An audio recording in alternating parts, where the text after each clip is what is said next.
All right, if I could ask everybody, please, to take your seats, and we will begin Privacy in the Metaverse.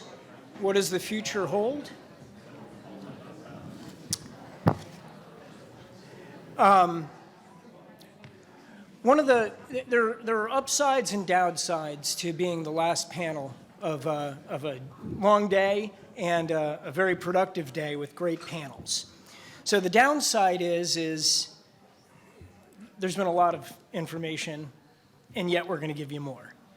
The upside is, especially for me, is that there's been such good conversation throughout the day, it makes my job a lot easier. So when I think back what has been talked about, and I start thinking about this panel and some of the topics we want to get to, in no particular order, third-party data use, the applicability of HIPAA, the need for more interdisciplinary discussion between cyber, privacy, and AI, data governance, authorized versus unauthorized access to data, geopolitical issues, definitions, commercial and national security concerns, civil and human rights, and consumer harm. So, we're talking about the metaverse. If it exists now, when it's going to exist, what is it? So the way in which I would like to start with this great panel is to have my panelists introduce themselves and speak for a few minutes about how they view the metaverse, what they think it is, how they define it, either by constituent parts, by outcomes, however they want to do it. So let me first introduce Lindsay Barrett. Hi. This is my second, I think, in-person panel in 2 years since Plague, so forgive me if I'm a little rusty on how to talk in front of people. I am a telecommunications policy analyst at NTIA, the National Telecommunications and Information Administration at Department of Commerce, in the Office of Policy Analysis and Development, where I focus on internet policy. NTIA provides the administration with expert advice on technology, internet issues, telecommunications issues, and for us, privacy has been a big one for a number of years. AR and VR we don't have any public positions in this area quite yet, so some of what I'll be saying today is extrapolating from ground that we have made many public statements on, so I'm definitely not saying anything new with the NTIA banner on it. But in terms of how to approach the metaverse, the things that I was thinking about today was sort of past lessons to be drawn on in terms of both exceptionalism and trying not to get too caught up in, what is this new thing that feels like it's so divorced from anything we've ever seen before. There are lessons from other technologies that have sort of burst into the field that are relevant here. I think one is really the importance of not placing implementation and adoption as just a policy goal without that incorporating a really thoughtful approach to privacy, to safety, and trust. Department of Commerce, we're in the business of encouraging commerce. We like it.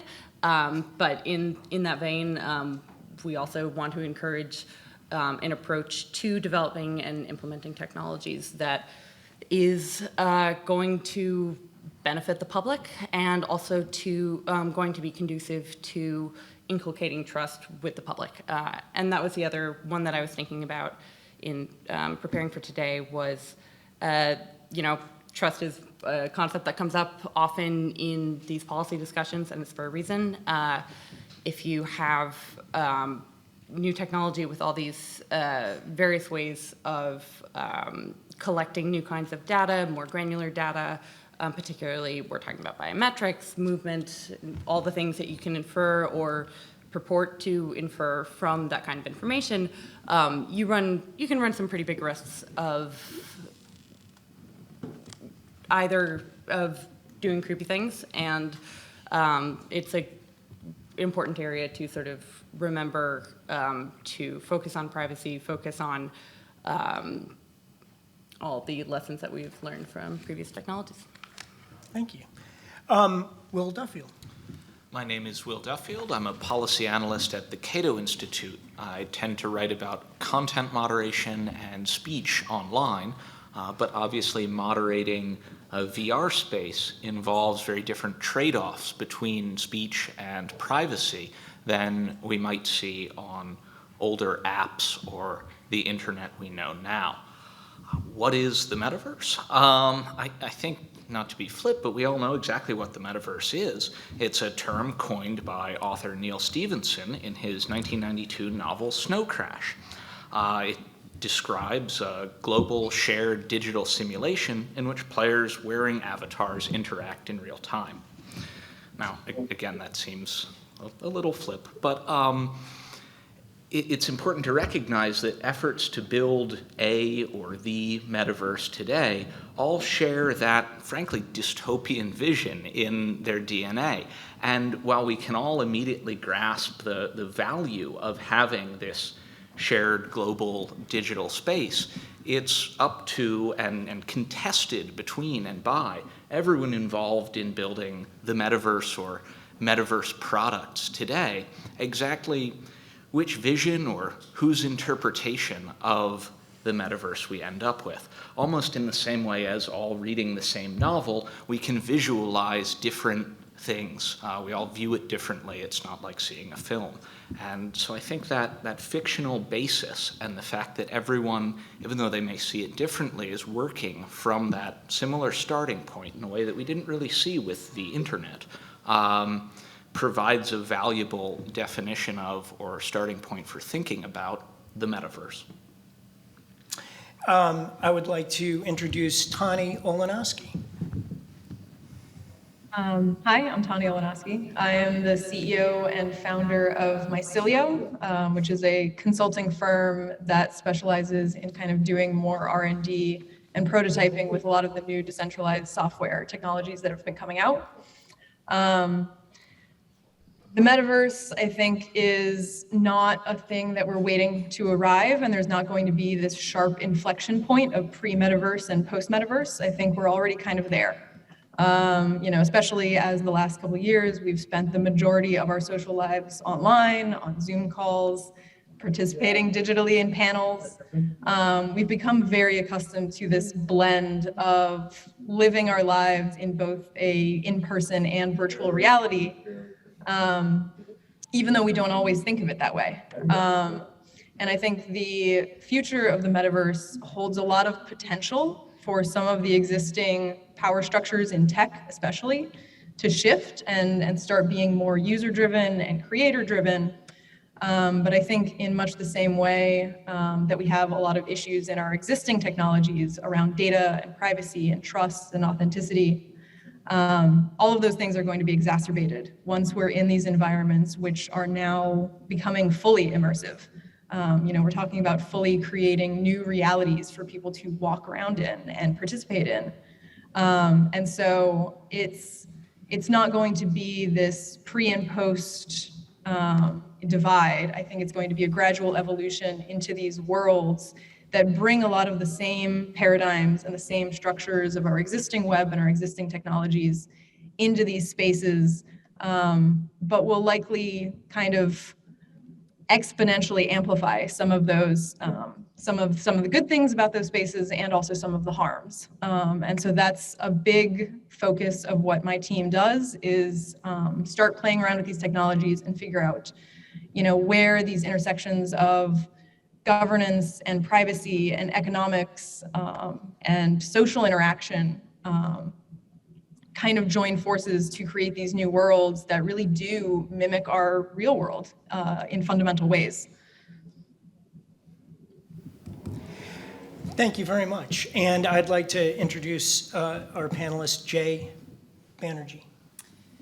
Hi, everyone. Good afternoon. My name is Jay. I'm the COO and co-founder of Immersive Touch.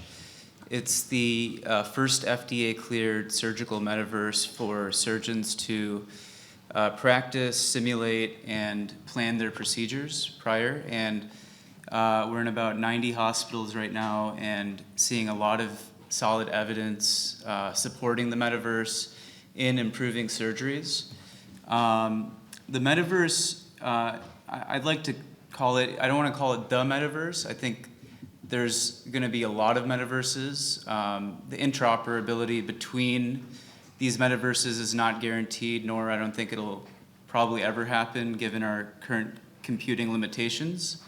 But there will be many singular metaverses, such as video games or places where people can be free to be who they are, they might not be able to feel comfortable doing that in the real physical world. So there's a lot of positives that I see with the metaverse, allowing freedom of expression and for people to be who they are.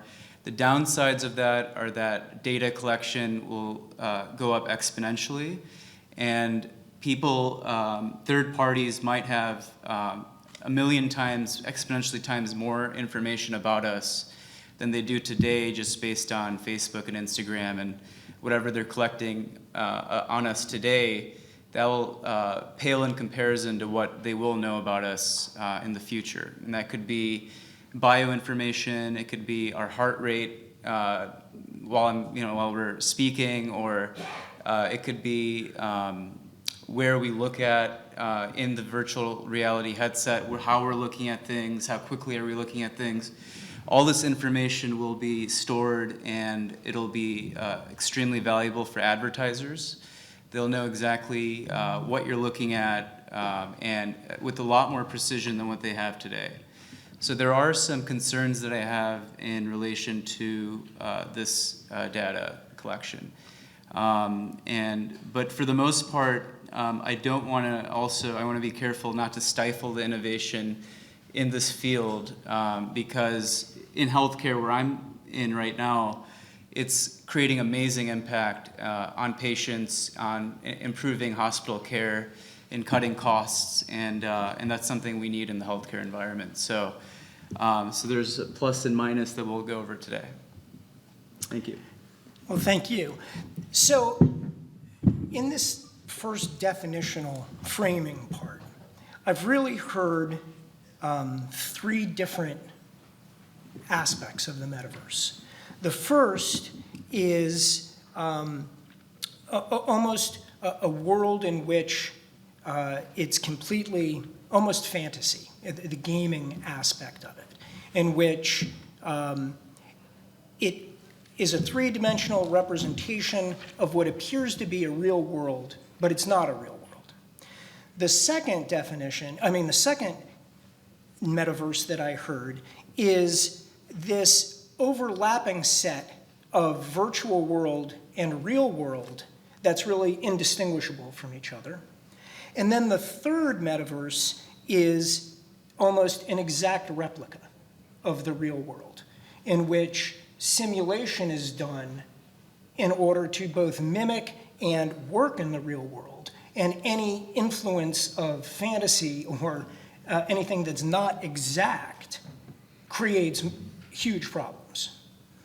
So I guess the question is when people are thinking about the metaverse and there's these three different things, are we equipped, have we thought through in its constituent parts what's right for each one of these different kinds of things? What's right for gaming? Is it right for a financial virtual world that interacts with the real world? And from a policy perspective, are these differences between these different aspects of the metaverse being thought about in terms of the policies that are happening now or that are emerging now that are going to have a real impact in the metaverse, which Tani, I think, argues is already there? I would just add that I think there's a very real hardware element to this as well. We see two main streams of metaverse technologies at the moment, virtual reality and augmented reality. And while there's certainly overlap in terms of the privacy concerns between those two, biometric information, a user's gait or eye movement, there's also a lot of differences between them, and in many ways, augmented reality seems to present more challenging privacy issues because it involves the world around us to a far greater extent. Rather than using virtual reality to inhabit a tailored world, it allows us to add to the world we move through every day. But in doing so, in being able to add information, widgets, etc., we have to collect information about our surrounding environments, and those environments include other people as well.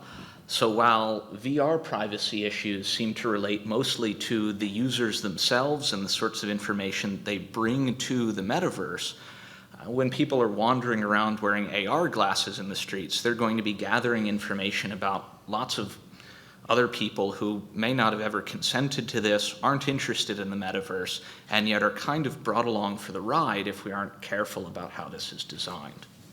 I think your focus on the bystander problem is, completely right.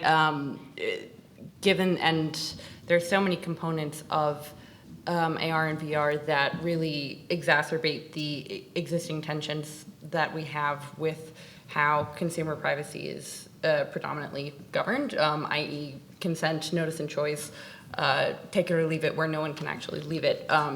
Where you have, somebody walking around with glasses, nobody knows, maybe there's a tiny little light that, is really functionally not super visible, notice is really defunct. And you have all these new kinds of environments where, and we've seen with all the new ways in which you can put a sensor and now all of a sudden the thing is tracking you.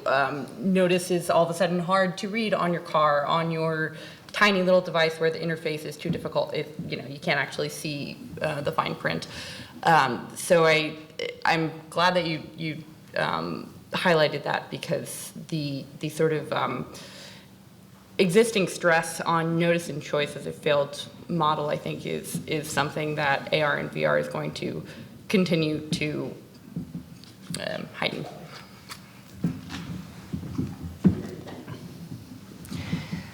So let's dig into the bystander problem for just a second. It's a current problem too, right, with CCTV. If you're in a major city and in an airport, whatever, there's been debates over facial recognition, which would also be part of this. Is the way we're thinking about those issues and have the solutions that have been proposed to deal with the bystander problem in those areas the right way to think about it as we further develop into the metaverse with AR and VR? Are they similar, or am I just grasping at similar things to try to make it the same? Or are they really fundamentally I just different? think every day we're finding out that our current solutions to this bystander problem and related issues are sort of insufficient. The processing back end that has come online quite recently has changed what that CCTV collection means for the first time, or relatively recently. It can be knit together and compared to other photos. There was a kind of creepy project in the UK the other day that was launched or came out, tagging or connecting CCTV footage to Instagram photos that had been taken in the same place. Of influencers. And so the rules around that, or how CCTV footage is collected and stored, didn't dramatically change to enable that. The ability to process it did. And so I think as we move towards metaverse or greater access to AI, these are concerns that will keep coming up because we don't really have solutions to them now. A panel where everyone keeps agreeing with each other isn't Sorry. one that ends up being that interesting. But I completely agree. A lot of the existing solutions for kind of bystander problem technologies. So I wrote a paper with Ilaria Liccardi at MIT about the concerns that Alexa and other voice-activated devices create for wiretapping laws and consumer protection laws. And with facial recognition, with just pervasive things that can record you when you have either no idea it's happening or you're knowing it's happening wouldn't really matter because you have no functional control over what happens once you know. Those are going to, the ways in which those problems continue to present themselves will be instructive, but I don't think we have any sort of like, oh, good, we solved that sitting around that we can plug in here. All right, so we have some degree of agreement, or a lot of agreement. So I want to move to the flip side, which is the more optimistic and the beneficial side of this. And I'd like to ask Tani to talk a little bit more about, what you talked about the disruption of power relationships. And I took that in a positive way, that it provides opportunity for groups that had not previously been advantaged. And I wonder if you could, talk a little bit about how these technologies being brought together are going to be beneficial in that respect, and how that's going to play out in your mind. Yeah, I think a lot of the things that were just mentioned as, huge risks and problem areas that we're seeing in the protection of personal data are sort of, in a weird way, kind of acting as a fulcrum for new pushes towards more user ownership of their own data. And this is something that just wasn't fundamentally possible with technology 20 years ago. When the internet was first founded, Tim Berners-Lee kind of didn't have a solution to this problem, and we ended up with these centralized models where one company, one organization is holding all of their customer user data in one central store. Tim Berners-Lee is currently working on a project, Solid. It's a technology that my team builds a lot on. That's sort of seeking to flip that model on its head and kind of bring back some level of consent and control for the user. So for example, your data, if you're using it on Facebook, it wouldn't all be stored under Facebook servers. It would be stored in your own server that you control and have access authority and access controls that you can sort of adjust what level of control you want Facebook to have over that data, or which pieces of data they're able to access. It's been a topic that's been widely discussed in tech for many years and sort of has been slow to getting traction. And one of the things that my team has kind of always thought about as we're, experimenting with these tools is there's about to likely be some sort of large wave of data regulation and data policy.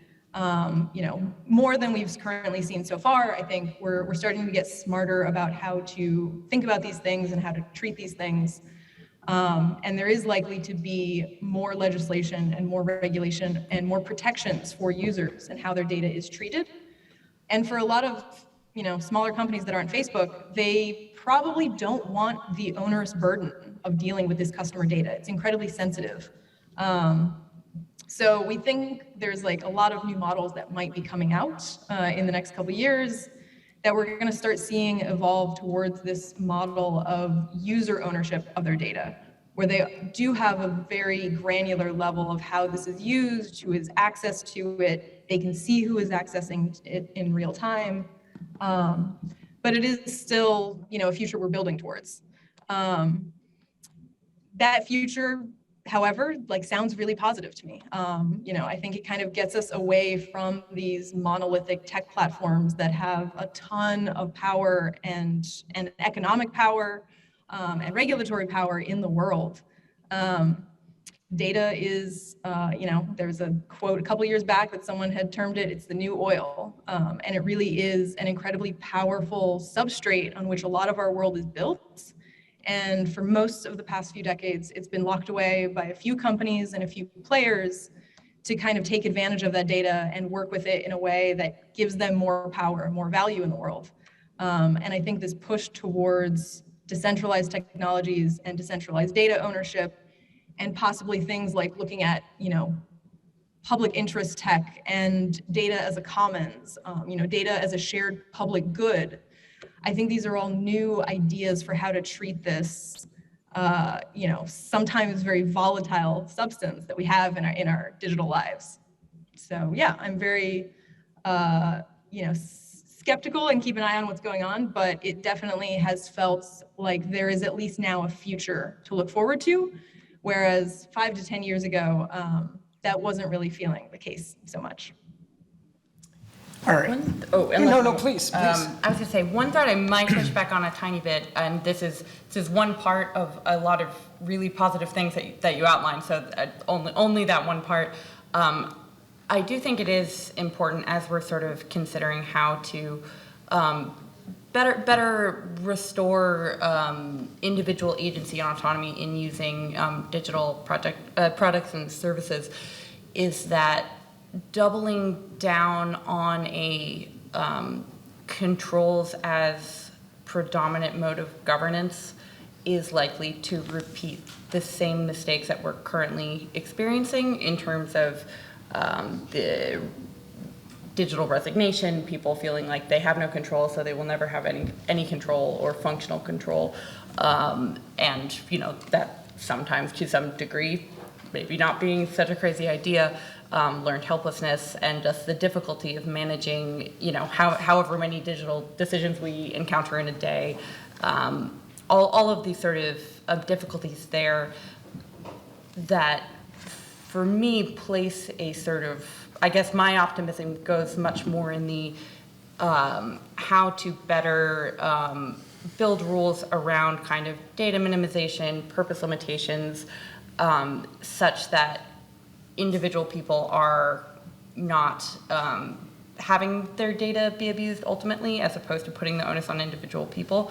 But I also do not mean to misconstrue the very positive sort of the competitive parts that you talked about, and not to put words in your mouth. Just one part that I. No, thank you. I absolutely agree with that as well. I do agree, like putting more onus on the user we're already so overwhelmed. We've seen this with like the cookie banners, you just hit accept and you want to get on with your life. So totally agree that it's one component of a very large, many working parts that need to kind of come together to protect users. So it's a good time then to go to Jay. And so we're talking about, we can get to the user ownership of data and those issues, but data is vital to what you're doing, and it's vital in a positive way. So the outcomes of the way in which you're using data are purely positive, right, and for the good. And I think it's important to have you talk about what data you're collecting, what does that mean, and how do you envision that being used as this metaverse begins to evolve? So, and I agree with you that it's not all bad. I know that data collection gets a lot of negative, reputation because of what we're seeing with the big tech and what they're doing with their data. But there are a lot of medical device companies. There's companies that are using this data for good. For example, we have an AI algorithm that speeds up the process of taking CT and MRI scans and creating simulations out of those. And then from there, we plan the surgery, and then using augmented reality glasses, you can actually operate on the patient holographically by overlaying these holograms onto the patient itself. So if you're having a brain surgery or hip replacement or spinal fusion, we're able to simulate that surgery and then put it into practice. That requires a lot of data. Obviously, it requires patient information. One of the biggest hindrances in healthcare right now, which slows down our innovation, is HIPAA and the strict data laws that exist on patient information. I see why it's necessary, but at the same time, it's caused a lot of cost and burden on innovators. And I'm just fearful that we're going to do the same thing in other industries with these laws that we might create on data protection, like what HIPAA has done in healthcare, which I think is a net negative overall. And a lot of things, I think we're all trying to protect a few bad occurrences, but at the expense of a lot of good. And that's what I want to be careful of, is not seeing the overall positive picture by just focusing on a few situations that are obviously very negative. I see these as very high stakes use cases, particularly when compared to the sorts of things people have put VR to in the past. And I think it really stresses a lot of, from both a moderation and privacy standpoint, the DNA of the MMO gaming space that has been brought into VR. Because again, the costs of something going wrong are just much greater. And so relying upon, omniscient God mode moderators, which can invisibly glide around and engage with people's problems or disputes, just requires a level of trust of platform or product employees that I think is more difficult to achieve in this sort of situation. But ultimately, I think that takes us back towards this concept of user centricity. When we think about moderating these virtual spaces, it's much more difficult than something like Twitter. It's not static text that someone can look through later. And obviously a moderator looking in on someone's activity looks a lot like spying. But in order to still deliver a safe experience or allow users to make themselves safe, we must put a lot more of those moderation tools in the user's hands. And obviously this can, be stressful. It can be a lot to manage, but when these problems are happening much more in real time and the costs of employee data misuse are so much higher, I think it does start to look like the only or the best solution to put more controls as to who is allowed in your space, who can interact with you, where you can be heard, directly in the hands of users rather than expecting platforms to deal with those problems. So let's drill in a little bit on trust. So Lindsay brought up trust in the beginning, and it's been brought up a number of times. And so anyone who watched the Twitter hearing yesterday would recognize that trusting companies massively having your data is problematic, right? And I guess the question is so much of this is based on trust. We have I would argue that there's a trust deficit with a lot of the large data collectors. And the question is what do we need to do to ensure that this develops appropriately to regain that trust? What is required? What do we need to do, and what is required of these companies that have sensitive data that's not being done now? I think a big part of that is going to be better incentives to create the conditions that inculcate trust. So we currently have a paradigm where collecting a lot of data is certainly depending on the sector, and that's a big old statement, but collecting a lot of data tends to yield a lot of profit, and the risks can be less so than if we were operating in a system with stricter controls over, again, what you can use people's information for, and have sort of a stronger set of protections for individuals. And it's certainly important to look to what individual companies can do to ensure that they are being transparent and prioritizing accessibility, fairness, safety, privacy. But at the same time, it is important to kind of acknowledge the overall operating conditions, and those may not, the conditions necessary to provoke that kind of prioritization is maybe not currently around, and so, it's important that privacy laws are good things to have in generally, and This has gotten away from me, so please somebody else start talking. I think expectations matter a lot. And when our expectations are met, it tends to engender trust. When we expect a certain level of security or privacy and it turns out not to exist, our trust in the institution takes a hit. I think one of the difficulties for VR or the metaverse moving forward is that right now it's very much a hobbyist medium. The people who own VR headsets, it's pretty opt-in. You've got to go out, buy this specific hardware. You usually aren't required to buy it as part of your job, the way your cell phone might be. But at some point, we all hope it's going to move towards more of a mass commercial medium. And so what users expect now, or can be expected to expect in terms of understanding the apps they're using, what kind of data their hardware is sending on, won't necessarily hold as this thing we call the metaverse develops. And so recognizing that and the need to inform or recognize that drift matters.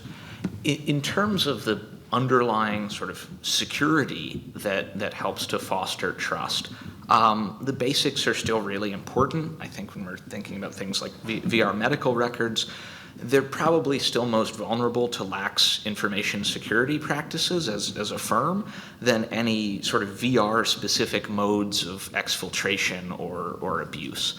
And so just because you're moving to VR, those fundamentals don't change.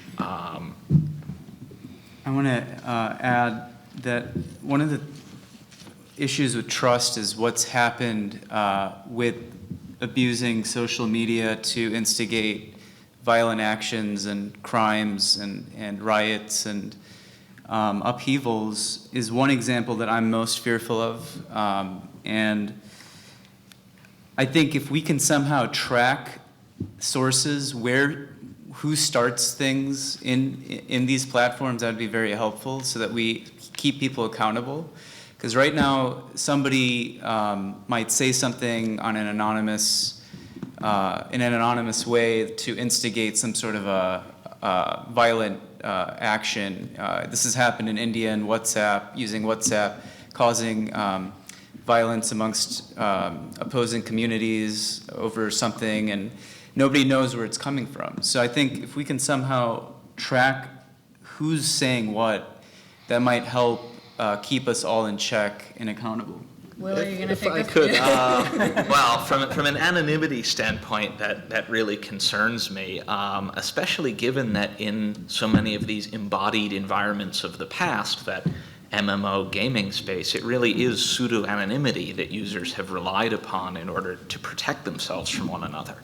Now, on the disinformation concern in VR, of all of the worries about VR, frankly, this is what concerns me least, because VR looks, at least how I've experienced it so far, much, much smaller in its scale than contemporary social media. With WhatsApp, you have that sort of endless forwarding. We don't tend to see that kind of virality in VR social spaces, unless you're allowed up on the stage and given some kind of virtual microphone. Only those near to you can hear you. And yes, you can build worlds and write things on the walls, but overall, it doesn't seem to have the virality that social media does as a medium.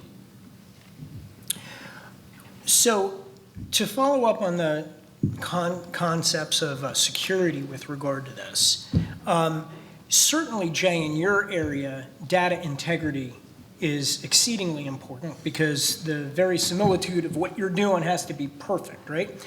But there are case studies that have been published of adversarial attacks on MRI machines. And so when people are using these technologies in spaces such as yours, right,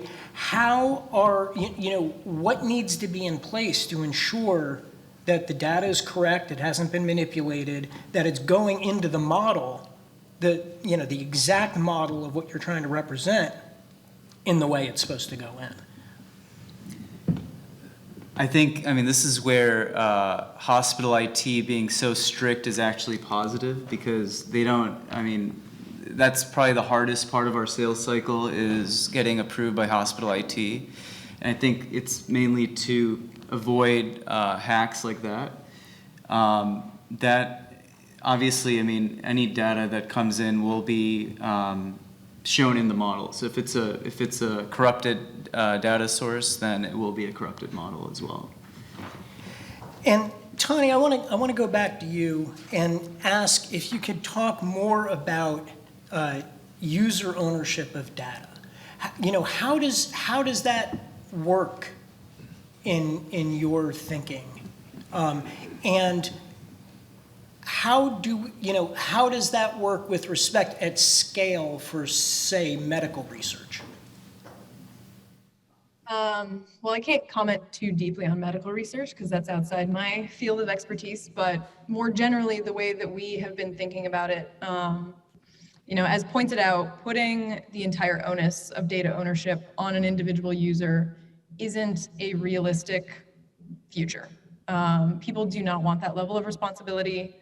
They don't want that level of control over their data. They care more about the services and activities that they can do online and being able to participate in a virtual world in a way that they choose. The way that we kind of see a possible future playing out is for data to be owned by data hosts that are operated in a cooperative manner, where the users might have some level of governance and voting power within the organization to determine how is that data used. If there's a new medical partner that wants to come in and use all of those customers' biometric data from their smartwatches, they would go through a process that's established with the legal structure of that data host to say, what are you authorizing this data to be used for? How would you like to access it? How often? How long is this contract in effect? And the users would likely have representatives to either vote on their behalf or if they do wish to participate actively in that governance process, maybe have a direct vote. There's a small but growing movement investigating this idea of platform cooperatives and platforms and software that is cooperatively owned by the workers that build the software as well as the users whose data is being used by the software. And that's, in all of our research, the most likely consideration we've been able to come up with for something that might be workable because, yeah, I agree, putting it on the individual user isn't realistic. My grandmother is not going to figure out how to advocate for herself online. And I would not want to put that on so many people. It's a large responsibility that I don't think people should be subjected to. But I do think that there needs to be some sort of balance. And so, having some sort of say in electing a group to speak on your behalf and have a bit more kind of representative democracy in the way that our data is used and accessed is, a possible future that we can start looking towards and working towards. And that's really important in healthcare because so much innovation is going to happen from the biometric data being collected from our smartwatches. That's happening right now with Zimmer Biomet, and Apple have a partnership on how you react post-orthopedic surgery. And so that data is being collected on how you're performing after surgery. And that's just one example, but we can really figure out how to prevent new diseases or from you getting heart disease or something based on your heart rhythms way well in advance of you actually getting a disease. So these are just examples of innovations that are going to happen using biometric data. And me personally, I don't really care about my own data being used, but I think it's true across the board because we're not really thinking about that day to day, like how is our smartwatch, what data it's collecting and where is that going. We're not thinking about it, but the positives are really good. Although I don't think that that's necessarily what should be the kind of determining policy metric. In consumer protection, we have so many areas where and as Tani was speaking to, it would not be reasonable to expect like, I'm not a chemist. I don't know what amount of lead in paint is bad for me, other than, any. I should not be expected to, any paint I buy, go take it, take a test tube. I don't know. We really need to take that, more of that approach to the risks in privacy, as opposed to somehow putting technology in this unique box where everybody has to just fend for themselves. Not to completely skew what you were saying, Justy. Yeah. All right, I'm gonna end with one additional question and then kick it out to the audience. But just quickly, the discussions typically on data use and the negative aspects really have to do, under the sub rosa, right, is behavioral advertising. And so I guess my question quickly to each one of you is, what do you see as the probable, most likely business model of the metaverse in the near future, now and in the near future? Is it interactive behavioral advertising? Is it something else? Is it going to move to, well, I think platform cooperatives are a governance and a business model idea, Tani. So I'm sort of wondering, what should we expect in terms of the business model for this technology? I think it depends entirely what layer of the technology you're thinking about. The hardware producers look a lot like traditional gadget producers, but when we get down into the sort of creator economy here, I think who it competes with and what it looks like may look very different from what we see on social media now. The ability for, say, distributed biking coaches to offer services that compete directly with something Peloton offers now is very exciting. So that kind of monetizable guiding or instruction in particular skills from experts who may be very far away seems like an interesting avenue for monetization. Tani? Yeah, I think this is a very open, unanswered question. My team was actually funded by Grant for the Web for 2 rounds of grant funding to start exploring this. They're experimenting with a technology called web monetization with capital letters, which is a bit confusing because it's the same thing as regular web monetization with lowercase letters. But their whole goal for that grant program was to invite technologists to toy around with this idea of getting away from the advertising model of the web, and instead focus on, passive monetization streaming or tipping or all of these other types of models that people have kind of been daydreaming about, and technology was not quite there yet to do the experiments. So I think it's still very early. Even through that grant program, we've not settled on, wow, this is definitely a business model that is inherently going to work and is much better than what we currently have. I think, correctly, it is going to matter what layer of the stack you're talking about. Infrastructure is very different than the sort of, creator level experiences that are being designed.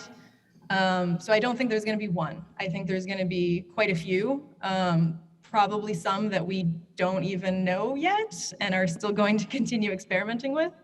But that's one of the things that my team is most excited about, because it finally does seem like the technology has finally caught up to a place where we can re-envision what the business models for the web might look like and kind of get away from the sort of extractive surveillance capitalism model that we've, sort of just had to deal with because there really wasn't an alternative for the last 20 years.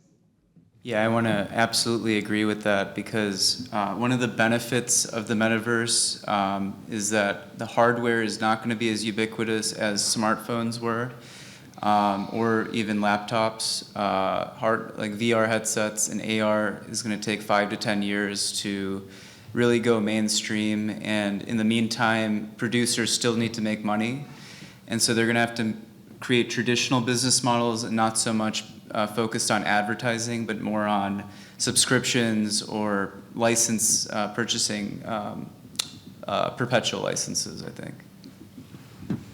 Nothing to add. Very good. Well, let me kick it out to the audience. Hopefully you guys can get more clarity than I have for myself. Hi, so my first question, well, my only Sorry, question. could you please introduce yourself too? Oh, sorry, my name is Mark Pays. I work at the MITRE Corporation, and I guess my question is to Jay, actually.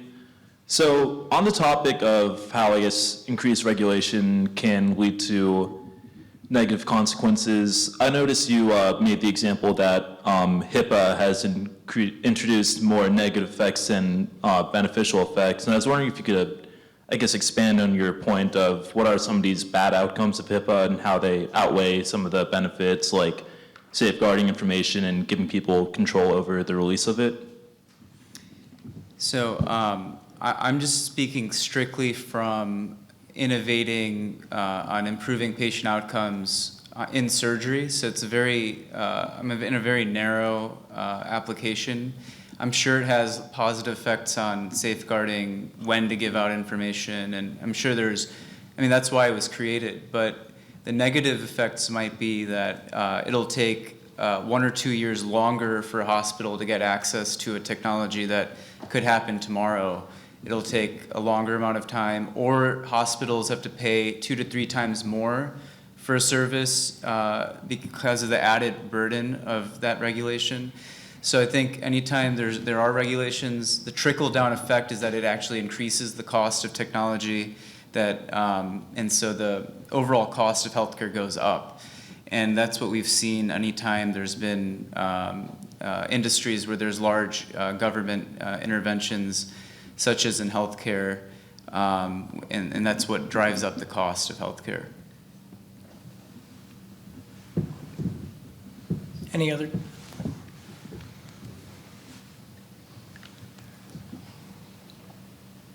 Thank you all very much. That's been a very engaging conversation. My name is Ansha Goyal. I'm actually a physician, and my question is also for Jay. Everything we talk about, ultimately, I think here, what I've learned is more from a privacy as well as a integration perspective of data privacy and where that comes from and the problems that arise. My question is, especially in the healthcare field, there's cost discrepancies between patients who are uninsured, patients who are insured. So whether it's in the healthcare field versus even in a personal situation, how do we see that possibly drawing a line in the sand as far as how people can actually get their health care? I would just think that people who may be insured may have better access. You know, we do have patients who have access to smartwatches, who are able to get EKGs that may not be something that's provided to patients who are uninsured. So how do we see the future as far as data privacy and who has access to that and the cost in which it's reflected upon the medical community? So, are you saying that the uninsured population will have less access to the technology? I'm asking if that's like a question that eventually can, down the road, be something that draws a line in the sand for people's care. Or if this is something with companies, if it's all across the board, hospital-based, that everyone in that hospital, depending on uninsured or insured, they get the same quality of care.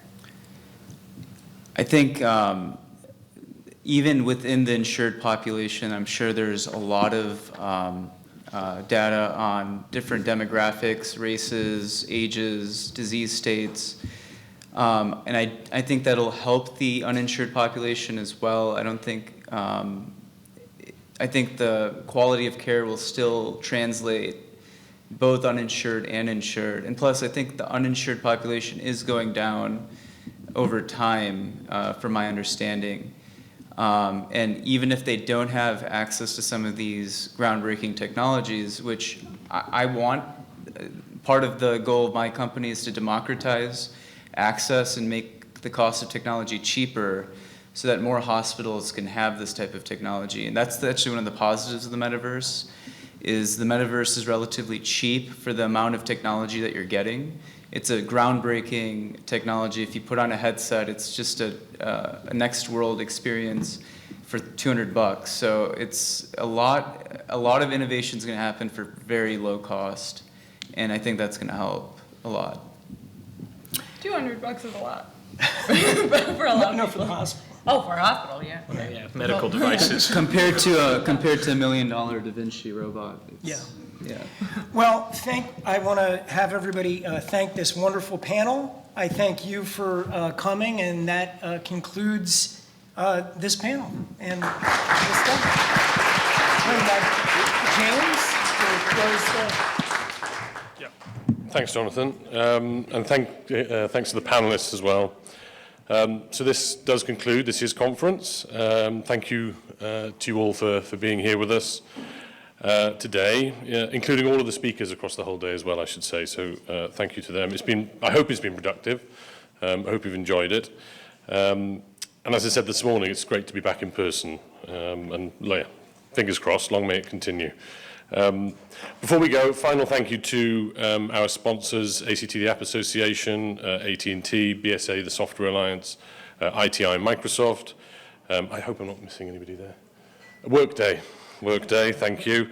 Lucky I checked. And also thanks to Dan and Jonathan again for your moderation and support with this year's event. So as I say, that's a wrap. Wishing you all a safe journey home, and see you again soon. So thank you very much.